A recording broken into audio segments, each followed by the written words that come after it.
જિગીસાબેન હોય, અલ્પેશ કથિરિયા હોય, કોઈ પણ હોય, એ ભલે લેવા પટેલ સમાજના હોય, કે એ કહેતા હોય કે જયરાજસિંહ દબાવે છે, અહીંયા આગેવાનોને દબાવે છે, તો અહીંયા બેઠા છે આગેવાનો, નોખી નોખી રજૂઆત લઈને કાયમ અમારી પાસે આવતા હોય, અમે જયરાજસિંહ પાસે જાય છીએ. જયરાજસિંહ ઈ એમ કહે છે કે જયરાજસિંહ કેમ જ આ કરે છે. આ ઈ 1000% વાત સાચી છે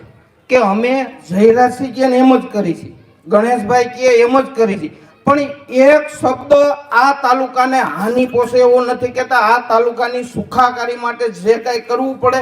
એવા જ અમને સમજાવે છે અને એવું જ ઈ કહે છે, એટલે અમે એનું કયું કરી છે અને હજી જ્યારે જરૂર પડે ત્યારે અમે એનું કયું કરવાના છે. પણ આ લોકો 500 કિલોમીટર દૂર અહીંયા ગામમાં આવ્યા હતા, ગોંડલ આવ્યા હતા, જીગીસાબેન આવ્યા હતા, એને કીધું તું હું 1000 માણસ ભેગા કરે